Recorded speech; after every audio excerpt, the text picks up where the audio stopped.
अभी हालात आप देख रहे हैं मुल्क के, क्या हो रहा है, जुल्म की कितनी इंतहा हो रही है। जुल्म करने वाले कल तक जब अवाम से उनका ताल्लुक था तब तक हम इंसाफ की अदालतों में जाकर के इंसाफ के लिए हम दरवाजे खटखटा सकते थे, मगर जब जुल्म का कोड़ा इंसाफ करने वालों के हाथ में आ जाए, हुकूमत करने वालों के हाथ में आ जाए और जो जालिम है वही मुनसिफ बन जाए, तो फिर मजलूम फरियाद करे तो भी किससे करे, मजलूम जाए तो किसके पास जाए। दंगा करने वाला, फसाद करने वाला कौन, सारी दुनिया को मालूम है। किसके जुलूस में मां बहन की गालियां दी गई, वीडियो मौजूद है, जमाना शाहिद है। मगर आज हिंदुस्तान की तारीख लिखने वाला लिखेगा कि जुल्म की तारीख कैसे लिखी जा रही थी, किस तरीके से मजलूमों के घर गिराए जा रहे थे, किस तरीके से मजलूमों के बच्चों और औरतों पर जुल्म किया जा रहा था। याद रखो मेरे भाइयों, अल्लाह का कानून याद रखो, अल्लाह की सुन्नत याद रखो।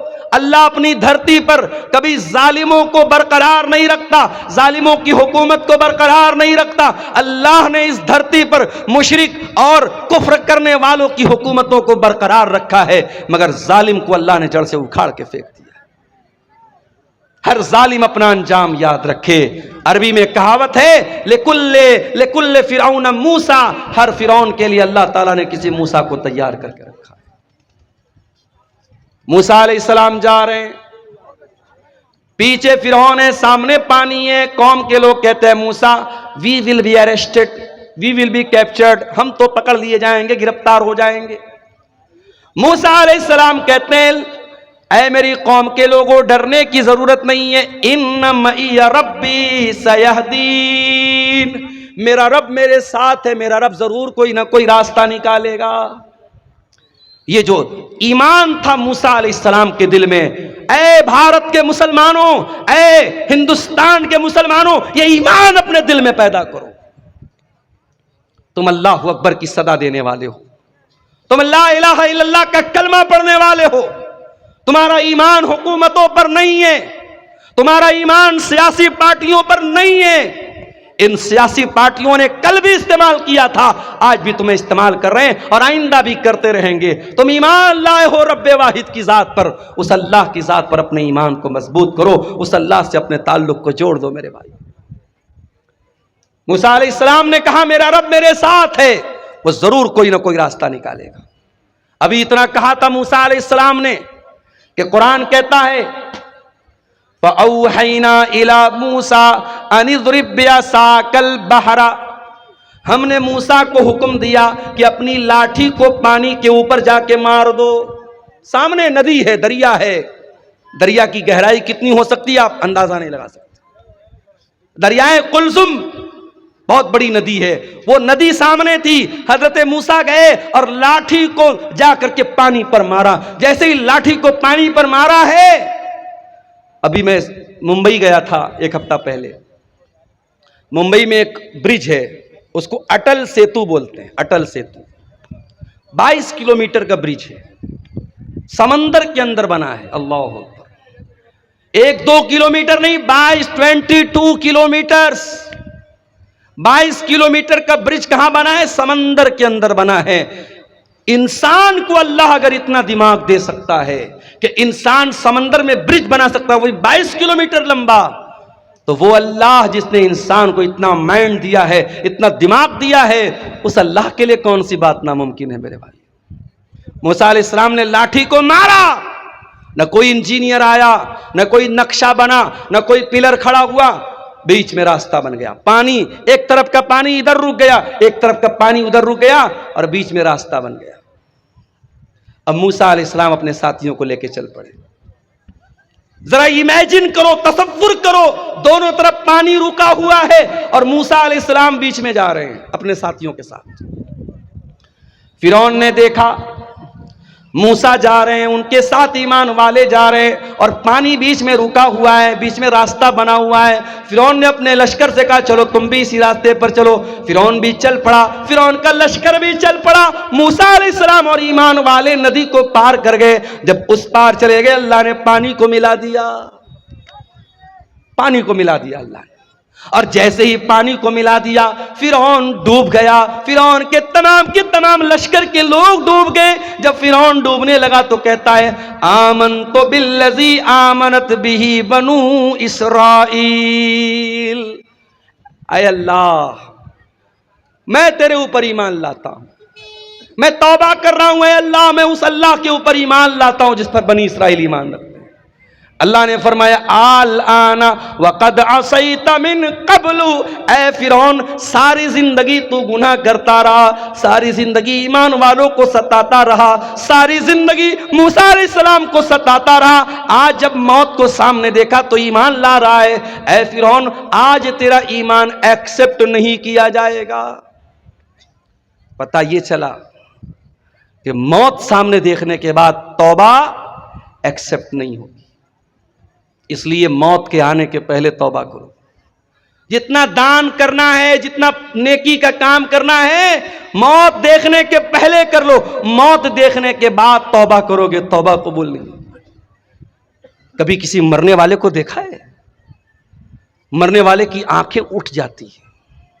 वो जब मौत के फरिश्ते को देखता है ना, कांप जाता है, उसकी आंखें पथरा जाती है।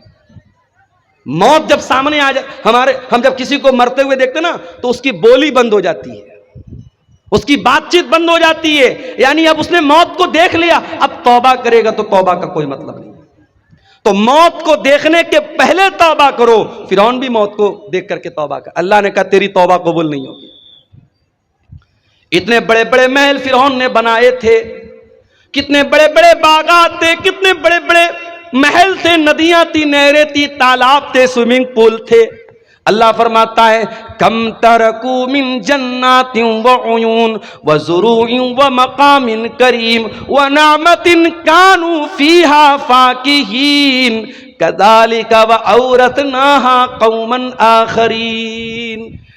फिरौन के पास कितने बड़े बड़े बागात थे, महल थे, कितने ऐशो आराम से रहा करता था। आज उसके महल में कोई और रह रहा है, उसके बाग का फल कोई और खा रहा है, उसकी नहर का पानी कोई और पी रहा है। फमा बकत अलैहिमुस्समाउ वल अर्दु वमा कानू मुनज़रीन। आज फिरौन मर गया, न आसमान रो रहा है, न जमीन रो रही है, कोई रोने वाला भी नहीं, कोई आंसू बहाने वाला भी नहीं है। ऐसी मौत हुई, कोई आंसू बहाने वाला भी नहीं। तो ऐसी मौत मत मरो मेरे भाई, मरना तो सबको है। ये जमीन, ये जायदाद, ये प्रॉपर्टी सब यहीं रह जाएगी। इस दुनिया की कोई हकीकत नहीं है। वमल हयातुद दुनिया इल्ला मताउल गुरूर। ये दुनिया धोखे का सामान है, बहुत धोखेबाज है दुनिया। इंसान गुनाह करता है, उसे लज्जत मिलती है, उसे मजा आता है। मोबाइल पर गंदा वीडियो देखा, मजा आया। किसी लड़की को छेड़ दिया, मजा आया। शराब के 2-4 पैग लगा लिए, मजा आया। जिना कर लिया, मजा आया। मगर 10 मिनट के बाद, 1 घंटे के बाद, 1 दिन के बाद गुनाह का ये खुमार उतरेगा, तब एहसास होगा मैंने क्या कर दिया, मैंने क्या कर दिया, मैंने किसको नाराज कर दिया, मैंने ये क्या कर दिया। एहसास होगा मेरे भाई। अगर दिल में ईमान है, गुनाह के बाद एक न एक बार एहसास होगा। गुनाह के अंदर लज्जत है, गुनाह के अंदर मजा है, मगर गुनाह इंसान को बर्बाद कर देता है।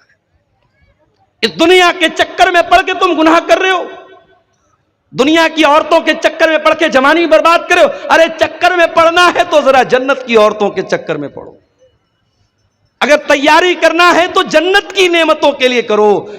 दुनिया की औरतों के साथ, दुनिया की लड़की, अभी मैं पटना गया था, एक सफर था मेरे, हमारे एक दोस्त थे साथ में। पटना की मार्केट में मैंने देखा एक नकाब पोश लड़की, बुर्का वाली लड़की गैर मुस्लिम लड़के के साथ टहल रही है। हमारे एक साथी थे बनारस के, मैंने कहा देखो भाई ये क्या हो रहा है। बोले मौलाना कोई हैरत की बात नहीं है। मैंने कहा क्यों? कहा ये टाइम पास है। लड़की को भी पता है कि मैं टाइम पास कर रही हूं, लड़के को भी पता है मैं टाइम पास कर रहा हूं, दोनों सीरियस नहीं है, घूम रहे हैं। ऐसा भी होता है कि लड़की एक लड़के के साथ सुबह घूम रही है, दोपहर में दूसरे लड़के के साथ घूम रही है, शाम को तीसरे लड़के के साथ घूम रही है। ये चल रहा है, टाइम पास हो रहा है। ये औरतें हैं दुनिया की, ये लड़कियां हैं दुनिया की। और जन्नत की औरतें कैसी होंगी? लम यतमिसहुन्ना इंसुन क़ब्लहुम वला जान। जन्नत की औरतें इतनी पाक दामन होंगी, इतनी पाक साफ होंगी, उनको किसी इंसान ने कभी टच न किया होगा, कभी छुआ नहीं होगा, न इंसान ने न जिन्नात ने कभी टच नहीं किया होगा। दुनिया की औरतें, उनके साथ बहुत सारी गंदगी भी लगी हुई है। जाहिर है इंसान की बॉडी है, इंसान पेशाब भी करता है, पाखाना भी करता है, नाक से गंदगी भी निकलती है, बलगम भी निकलता है। औरतों के साथ दुनिया के और भी मसले मसाइल हैं, लेकिन जन्नत की औरतों के साथ कोई मसला मसाइल नहीं होगा। वलहुम फीहा अज़वाजुम मुत्तहरतुन। दुनिया की औरतों के साथ तो बहुत सारे मसाइल और गंदगियां हैं, लेकिन जन्नत की औरतें बिल्कुल पाक और साफ होंगी। अब्दुल्लाह इब्न अब्बास इस आयत की तफसीर में कहते हैं, ला यहिज़ना, जन्नत की औरतों को पीरियड नहीं आएगा, वला युहदिसना, उनको पेशाब व पाखाना की हाजत न होगी, वला यतनखमना, उनको थूक और बलगम की गंदगी नहीं होगी। पाक और साफ औरतें।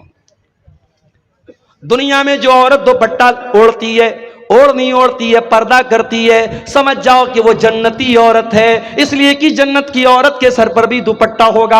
अल्लाह के नबी फरमाते हैं, बुखारी और मुस्लिम की रिवायत है, लवी तलात इलत दुनिया, अगर जन्नत की औरत दुनिया में एक मर्तबा झांक दे, एक नजर डाल दे, मलात मा बैनहुमा रीहा, उसकी खुशबू से जमीन व आसमान भर जाएंगे। इतनी बेहतरीन खुशबू, जन्नत की औरत सिर्फ एक नजर झांक दे दुनिया में, उसके परफ्यूम से, उसके फ्रेग्रेंस से, उसकी खुशबू से, उसके सेंट से दुनिया भर जाएगी। वला नसीफुहा अला रासिहा खैरुम मिनद दुनिया व मा फीहा। और जन्नत की औरत के सर पर जो दुपट्टा होगा, अल्लाहु अकबर, अल्लाह ने जन्नत की औरत के सूट का जिक्र नहीं किया, उसके गाउन का जिक्र नहीं किया, उसके फ्रॉक का जिक्र नहीं किया। अल्लाह के नबी कह रहे जन्नत की औरत के सर पर जो दुपट्टा होगा, वो दुपट्टा भी दुनिया और दुनिया की तमाम दौलत से बेहतर होगा। आज मैं मंगल बाजार में कुछ मार्केटिंग करने गया, तो हम लोग तो बनारस के लोग हैं ना, बनारस में कपड़ा बनता है, तो हम लोग कपड़े को हाथ लगा के समझ जाते हैं कि कपड़ा की क्वालिटी क्या है। जो बनारस के अंसारी लोग हैं, जिनको जुलाहा कहते हैं, तो वो कपड़े का कारोबार ही करते, तो उनको मालूम है कि कपड़े की क्वालिटी क्या होती है। एक मर्तबा अल्लाह के नबी के पास रेशम का कपड़ा आया। रेशम का कपड़ा उस जमाने में भी बड़ा कीमती माना जाता था, आज भी बहुत कीमती माना जाता है। बनारस में आप जाएंगे साड़ी की मार्केट में, 500 रुपये की साड़ी भी है, 50,000 रुपये की भी साड़ी है। 50,000 की साड़ी में क्या स्पेशल है? उसमें प्योर रेशम है, प्योर सिल्क है, और उसमें ओरिजिनल सोने की जरी है, तो उसकी कीमत 50,000 रुपया भी है। बड़ी बड़ी बॉलीवुड की जो हीरोइन होती है, उनका जो लहंगा होता है, जो साड़ी होती है, बनारस से तैयार होकर जाता है। तो अल्लाह के रसूल सल्लल्लाहु अलैहि वसल्लम के पास रेशम का कोई कपड़ा आया। अब सहाबे किराम अरब के रहने वाले थे, रेशम वहां नहीं बनता था, रेशम का कपड़ा नहीं मिलता था। मोटे मोटे कपड़े मक्के में पहने जाते थे, टाट वगैरह टाइप के कपड़े, जूट वगैरह के कपड़े पहने जाते थे। तो जब ये रेशम का कपड़ा आया, तो सहाबा उसको छू करके कहने लगे कि कितना सॉफ्ट है, कितना मुलायम है, कितना नर्म है। सहाबे किराम को बड़ी हैरत होने लगी। अल्लाह के प्यारे नबी ने फरमाया, अताजबूना मिन हाजा, ऐ मेरे सहाबा, तुम्हें इस पर बड़ा ताज्जुब हो रहा है, बड़ा आश्चर्य हो रहा है, बड़ी हैरत हो रही है। लमनादिलु साद इब्न मुआज़ फिल जन्नत खैरुम मिन हाजा, ऐ मेरे सहाबा, जन्नत में हजरत साद बिन मुआज़ को जो हैंड करचप मिलेगा, जो रुमाल मिलेगा, जो दस्ती मिलेगी, जो मिंदिल मिलेगा, ऐ मेरे सहाबा, ये दुनिया के रेशम का कपड़ा फेल है उस जन्नत के रुमाल के सामने। इतना सॉफ्ट होगा हजरत साद बिन मुआज़ का रुमाल। जब जन्नत का रुमाल इतना सॉफ्ट होगा, तो जन्नत का कपड़ा कितना प्यारा होगा। अल्लाह ने जब जन्नत के कपड़े का जिक्र किया, तो फरमाया, सियाबन खुज़रम मिन सुंदुसिन व इस्तबरक, जन्नतियों के बदन पर रेशम का कपड़ा होगा, और रेशम भी दो टाइप का होगा, एक रेशम सुंदुस होगा और एक रेशम इस्तबरक होगा।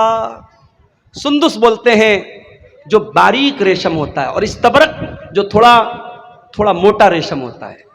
मेरी एक बच्ची का नाम सुंदुस, एक बच्ची का नाम इस्तबरक है। ये कुरान की इन्हीं आयतों की रोशनी में मैंने रखा है। सुंदुस के माने भी रेशम होता है, इस्तबरक के माने भी रेशम होता है।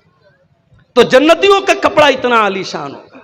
तुम दुनिया के कपड़े पर मर रही हो मेरी बहनों, तुम अपनी अलमारी पे कपड़े निहार रही हो, अपने वार्डरोब में कपड़े निहार रही हो, और अपने मेकअप आइटम को देख रही हो, अपनी ज्वेलरी बॉक्स को देख रही हो। आओ जरा जन्नत की ज्वेलरी तैयार करो, जरा जन्नत के कपड़े तैयार करो, जरा जन्नत के लिए अपने आप को तैयार करो। दुनिया की जिंदगी की क्या हकीकत है मेरे भाई। आगाह अपनी मौत से कोई बशर नहीं, आगाह अपनी मौत से कोई बशर नहीं, सामान 100 बरस का है पल की खबर नहीं। कितनी औरतों को मैंने देखा, बड़े कपड़े इकट्ठा करती थी, बड़ी ज्वेलरी इकट्ठा करती थी, मर गई। आज उनके कपड़े उनकी बेटियां लेके जा रही हैं, उनकी बहुएं लेके जा रही हैं, उनकी पड़ोस की औरतें लेके जा रही, उनके रिश्तेदार की औरतें लेके जा रही हैं। आप नहीं जानते कपड़ा आपका है कल कौन पहनेगा, मकान आपका है कल कौन रहेगा, नेमतें आपकी हैं, दौलत आपकी है, कल कौन फायदा उठाएगा। आगाह अपनी मौत से कोई बशर नहीं, सामान 100 बरस का है पल की खबर नहीं। एक बहुत बड़े बादशाह गुजरे, उनका नाम था हारून रशीद। हारून रशीद एक मुसलमान बादशाह थे, खलीफा थे।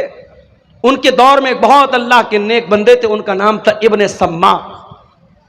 हारून रशीद एक मर्तबा इब्ने सम्माक से मिलने के लिए गए। ऐ इब्ने सम्माक, आप बहुत बड़े आलिम दीन हैं, मैं आपके पास आया हूं, आपसे मसला मसाइल नहीं पूछना है, मैं आपसे बस ये पूछना चाहता हूं कि कुछ नसीहत कर दीजिए, कोई पैगाम मुझे दे दीजिए, कोई मैसेज दे दीजिए, कोई संदेश दे दीजिए, कोई नसीहत दे दीजिए। इब्ने सम्माक ने कहा, अमीरुल मोमिनीन, सपोज कर लीजिए, तसव्वुर कर लीजिए कि आप एक सहरा में जा रहे हैं, एक रेगिस्तान में जा रहे हैं, खाना खत्म हो गया, पानी खत्म हो गया, आपको बड़ी जोर की प्यास लग गई और दूर दूर तक पानी नहीं मिल रहा है। आप जैसे जैसे आगे बढ़ रहे हैं, आपका गला सूख करके कांटा हो रहा है और प्यास से आपका बुरा हाल हो रहा है। इतने में एक आदमी आता है और उसके पास एक प्याला पानी है। उसने कहा, ऐ खलीफा, मैं आपको एक प्याला पानी देने को तैयार हूं, शर्त यह है कि आप अपनी आधी बादशाहत मुझे दे दें। तो ऐ बादशाह सलामत, ऐ अमीरुल मोमिनीन, क्या आप अपनी बादशाहत को बचाएंगे या उसको बादशाहत दे करके पानी ले लेंगे? हारून रशीद ने थोड़ी देर सोचा, कहा कि ऐ इब्ने सम्माक, मैं बादशाहत दे दूंगा, पानी ले लूंगा, क्योंकि जान बचाना जरूरी है, मेरी जान जा रही है प्यास के मारे, मैं आधी बादशाहत दे दूंगा और पानी ले लूंगा। इब्ने सम्माक ने कहा, बादशाह सलामत, अब सपोज कर लो वो पानी आपने पी लिया, अब वो पानी आपकी बॉडी में जाकर के अटक गया, अब आपको जोर की पेशाब लग गई, लेकिन पेशाब के रास्ते से पेशाब नहीं निकल पा रहा है, आप बेहाल हो गए, आपको अपनी जिंदगी खतरे में नजर आने लगी, आप पेशाब के रुक जाने से आप परेशान हैं। इतने में एक दूसरा आदमी आता है और वो कहता है, ऐ अमीरुल मोमिनीन, आपको मैं ऐसी दवा दे दूंगा कि आपका पेशाब निकल आएगा, आप रिलैक्स फील करेंगे, आपका दर्द खत्म हो जाएगा, शर्त यह है कि आप अपनी बाकी आधी बादशाहत मुझे दे दें। तो ऐ बादशाह सलामत, क्या आप अपनी जान बचाएंगे या उसको अपनी बादशाहत दे देंगे? हारून रशीद ने कहा कि मैं अपनी आधी बादशाहत दे दूंगा और उससे वो दवा ले लूंगा ताकि मेरा पेशाब हो जाए, मेरी तकलीफ दूर हो जाए, मेरी जान बच जाए। इब्ने सम्माक ने कहा, बस ऐ हारून रशीद, फंजुर या अमीर अल मोमिनीन इला मुल्की का हाजत तवील वल अरीस। ऐ बादशाह सलामत, इतनी लंबी चौड़ी आपकी बादशाहत है, ला तो सावी शरबतन व बउलतन, इतनी बड़ी बादशाहत की क्या हैसियत है कि पेशाब के चंद कतरे और पानी के चंद कतरों की वैल्यू आपकी सारी हुकूमत के बराबर है। ऐ बादशाह सलामत, कभी इस हुकूमत पर नाज न करना, कभी गुरूर न करना। अगर वक्त पड़ गया तो पानी के चंद कतरों के बराबर आपकी बादशाहत है और पेशाब के चंद कतरों के बराबर आपकी बादशाहत है। मेरे भाइयों, यह है दुनिया की हकीकत। दुनिया के पीछे मत मरो मेरे भाइयों। हर जुमा के दिन आप सुनते हैं इमाम साहब सूरह आला की तिलावत करते हैं, बल तुसिरूनल हयात दुनिया वल आखिरतु खैरुन व अबका। मेरे बंदो, तुम दुनिया की जिंदगी को तरजीह देते हो, तुम दुनिया की जिंदगी को ऊपर रखते हो, जबकि आखिरत की जिंदगी ज्यादा बेहतर और ज्यादा बाकी रहने वाली है। तुम्हें तो आखिरत की तैयारी करना चाहिए। अब सवाल पैदा होता है कि क्या हम दुनिया में ना रहें, दुनिया का हक अदा न करें, बीवी का हक अदा न करें, बच्चों का हक अदा न करें? नहीं, ये इस्लाम की तालीम नहीं है।